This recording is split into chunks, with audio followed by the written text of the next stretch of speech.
2022 के विधानसभा चुनाव में कामयाबी हासिल करने के लिए कांग्रेस को अब संगठन की मजबूती की याद आ रही है। कांग्रेस को अब गांव की याद आ रही है। कांग्रेस को अब गरीब की याद आ रही है, कमजोर की याद आ रही है। इसके लिए कांग्रेस के तमाम नेता अब 2 दिन तक गांवों में रहेंगे, रात में भी गांवों में बसेंगे और वहां समझेंगे, जानेंगे कि हालात क्या हैं, पार्टी की हकीकत क्या है।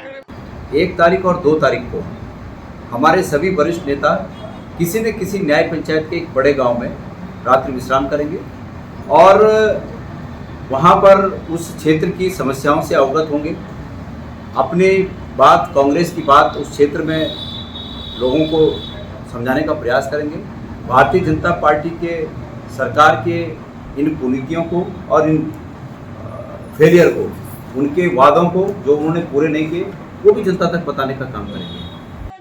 कांग्रेस के नेताओं की आपसी कलह किसी से छिपी नहीं है, इसीलिए संगठन की मजबूती के लिए गांवों का सहारा लिया जा रहा है। लोगों के बीच जाकर नेता अपनी जमीनी हकीकत परखेंगे। साथ में बीजेपी को बेनकाब करने का भी दावा कांग्रेसी कर रहे हैं। इसकी शुरुआत हरीश रावत ने की है। उन्होंने सोशल मीडिया पोस्ट के जरिए हरक सिंह रावत का नाम लिए बिना उन्हें नालायक करार दे दिया। हरीश ने दावा किया, नालायक के नेतृत्व में काम करना भी नालायकी को दर्शाता है, या फिर अधूरे सपनों के साथ अधूरी महत्वाकांक्षाएं भी बहुत कुछ कहलवा देती है। यानी हरक रावत के सीएम बनने के सपने को भी हरीश रावत ने उजागर किया, उन पर तंज भी कसा। दूसरी तरफ सवाल यह भी है कि क्या कांग्रेस जनता की लड़ाई अगर लड़ना चाह भी रही है तो उसे समर्थन नहीं मिल पा रहा। इसकी बानगी टिहरी जिले के चंबा से तकरीबन 8 किलोमीटर दूर ऋषिकेश की ओर देखने को मिली, जहां कांग्रेस के उपाध्यक्ष जोत सिंह बिष्ट एक अतिक्रमण को तोड़ने से रोकना चाहते थे, लेकिन प्रशासन ने एक नहीं सुनी और उस अतिक्रमण को तोड़ दिया। दावा यह है कि ये एक बेरोजगार नौजवान ने बनाया था खोखा, लेकिन उसे तोड़ दिया गया। अब सवाल जवाब का सिलसिला चल पड़ा। मैं ये कह रहा हूँ कि इसका अतिक्रमण गलत है, इसको तोड़ो,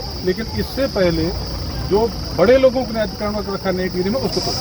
हमने बोल दिया कि मैं तेरी बात कर रहा हूँ, मैं तेरी बात कर, पहले उनका तोड़ो, मैं मान जाऊंगा। मेरा भी है तो मेरा भी तोड़ो पहले, तब इस गरीब को तोड़ो।